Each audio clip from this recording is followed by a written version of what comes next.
Welcome to Big Beard and Friends, episode 316.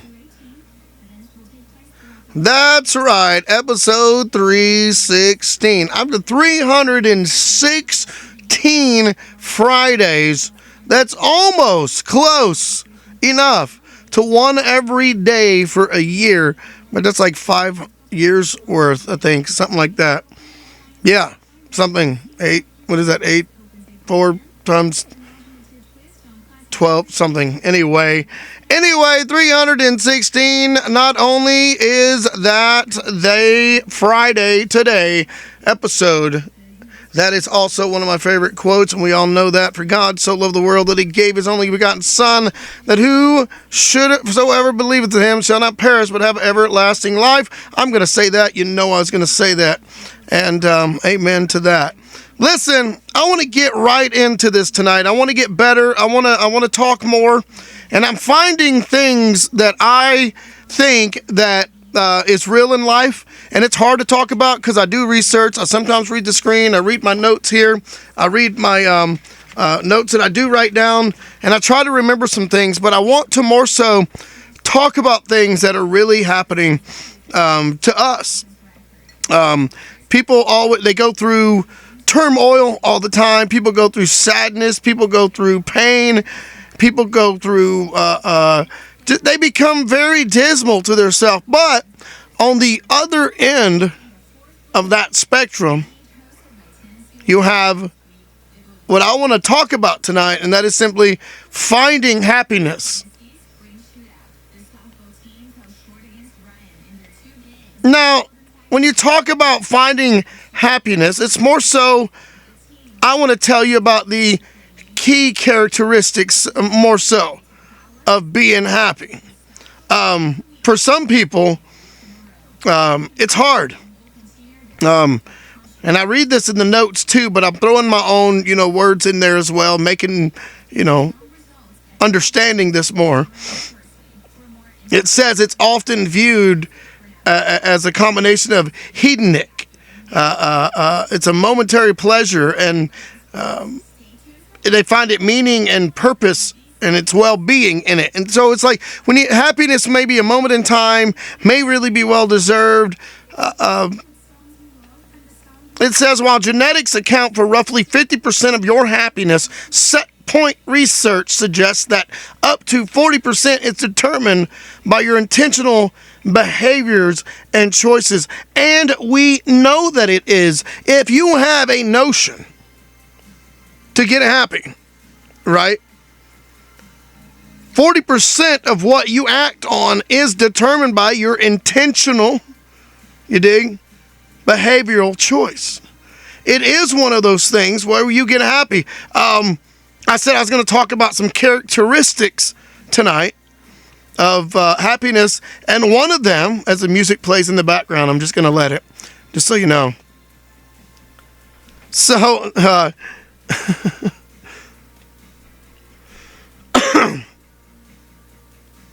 anyway, one of the characteristics is the nurturing deep relationships, okay?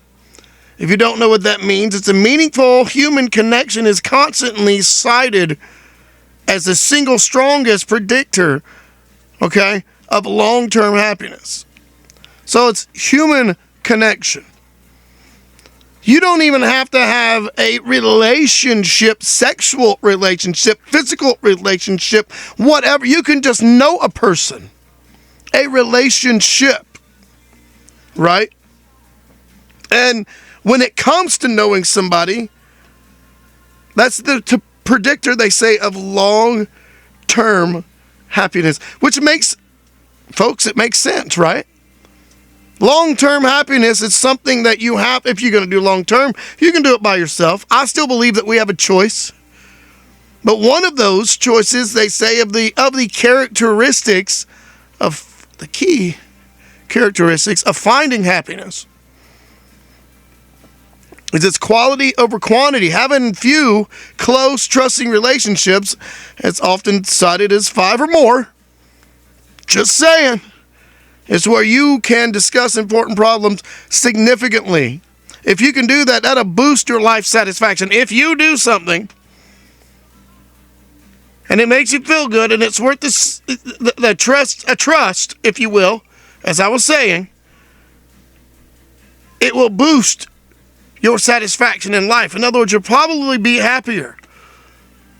It sounds rough. Sounds like some hard words. You can have an active investment, it says. Relationships requires, you see, the social fitness that we have. Social fitness. Is that what they call it? The intentional effort to check in regularly and celebrate others' successes. That's we tell people, good job, we do what we got to do, and we make people celebrate their success. You can finding your meaning and your purpose. Okay? Your meaning and your purpose. I don't know what people think when they hear me. I don't know what they think when they hear me talk about things or even like me at all, and I couldn't care less. If you want to listen. Happiness isn't just about feeling good. It's about doing what is worth doing. Do I need to say that again? Somebody back it up, put it on repeat. Happiness isn't just about feeling good. It's about doing what is worth doing. Say it again. Have your goal. Commitment. Commitment is a big thing, right? To finding happiness. Commit to something to make you happy. Commit it.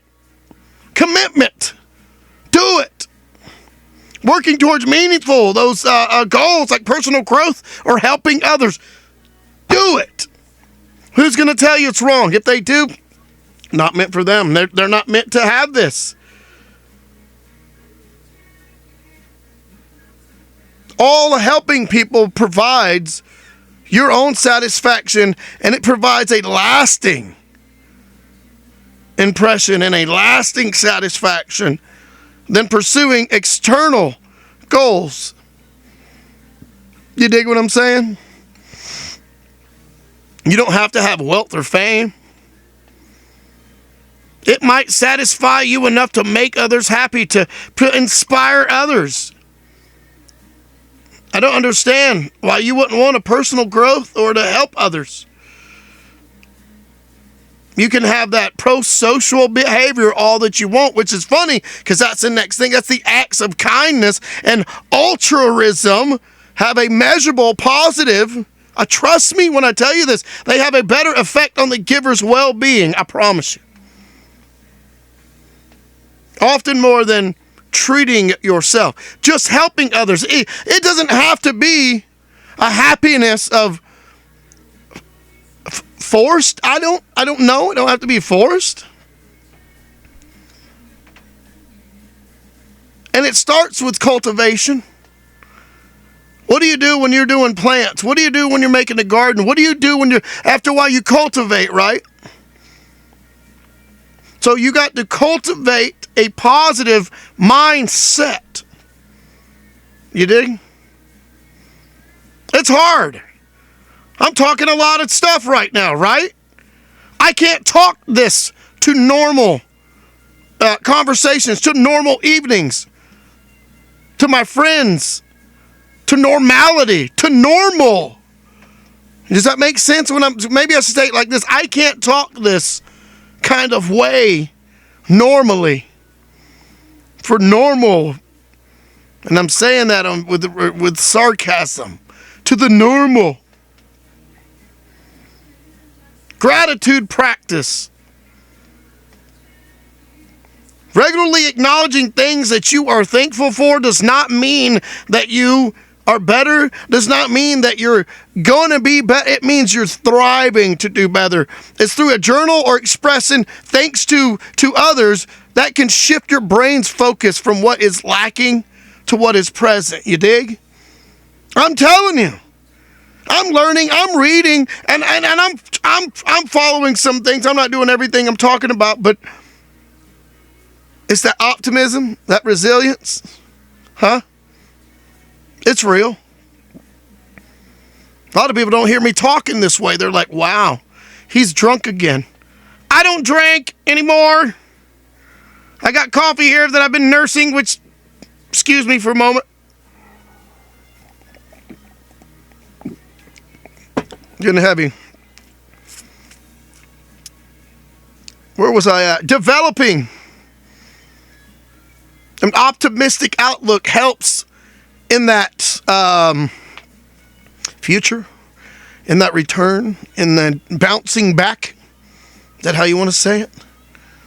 From that inevitable setbacks, you need to develop an optimistic outlook so that you do better, so that you are going to be better. Mindfulness. Living in the present moment is way more important than woulda, shoulda, coulda, woulda, whatever. I'm sorry.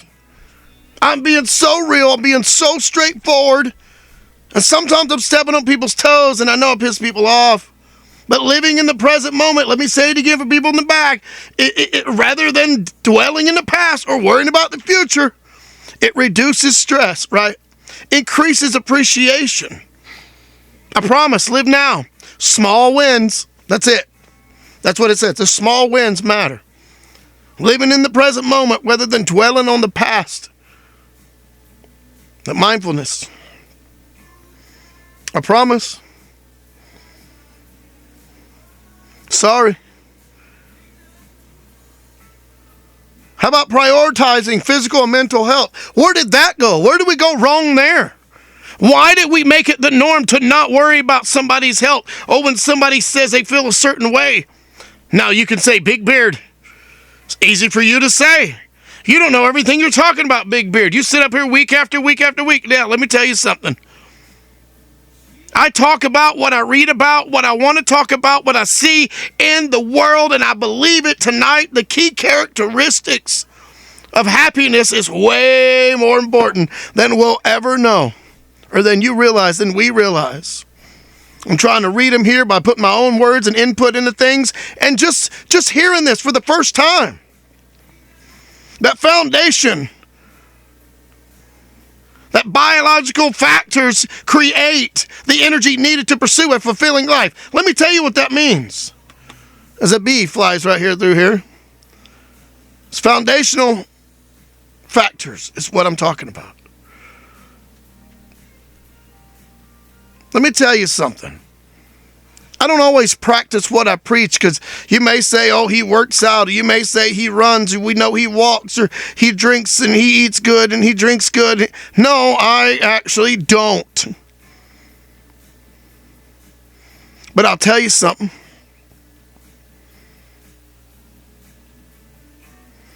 I quit smoking back in 2011. Nicotine free. Took me 2 years to quit.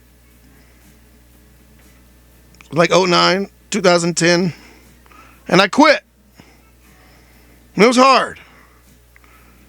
The average, it takes what, 10? 10, I don't really know, 10 minutes to smoke a cigarette? 15? Do you know what you can do for your health in 10 to 15 minutes? Oh, well, Big Beard, I'm standing there smoking. That's different. No. I'd say that to tell you this. I did that. I started that mindset. What can I really do? Let me quit. My kid, I had a bracelet that's actually up here. I won't get it out because it's up here on the nail. My oldest daughter, who's almost 20, gave it to me when she was like 4. Dad, put it on, put the bracelet on. I give it to you. Every time you raise it up to smoke, you'll look at it and you'll quit. And you'll think to quit. The day I quit, that bracelet fell off. But it took me it took me 2 years. But let me tell you something. Even 10 minutes of activity a day can trigger these like happy hormones, dopamine and endorphins, which I'm all about. People get annoyed because he's all over the place. He's just 1,000 miles a minute. I just can't understand him. Okay. Maybe you don't understand and comprehend someone who can actually talk. And you think I run words together, you can be mean all you want, you can not understand, you can get lost in thought. But if you listen when someone speaks, you can hear it. I say that because I'm learning that. But the happy hormones, dopamine and endorphins, man, I wish it was a big glass.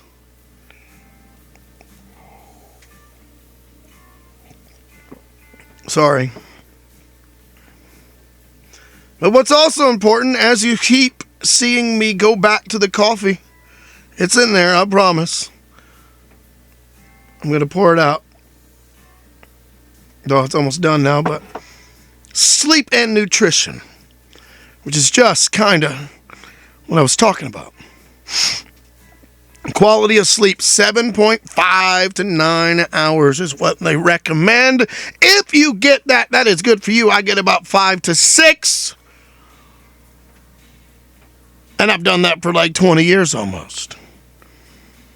I get up early. Those who know me know that. To know me is to know that he gets up early. He either works out, he's got a fire, he starts his day. When I get up, I've been up 4 or 5 hours. Everybody else just starting their day, and they're really... I'm drinking coffee now because I started my late day. Started my day late. Went like 5-6 hours. I had no coffee, had nothing. You'd think I wouldn't want it. I ate a cheeseburger and some fries and still drank some coffee with a Sprite. Well, the Sprite and then the coffee. But if you want emotional stability and resilience, you need 7.5 to 9 hours of sleep. I don't understand that. You can also seek these, what do they call that? The flow activities. Flow is a state of complete absorption, right? And an activity that seems to disappear. Engaging in hobbies or work that challenges your skills, whether it's like gardening or painting, or I guess you could do a professional like problem solving, is a key to ingredient to happiness.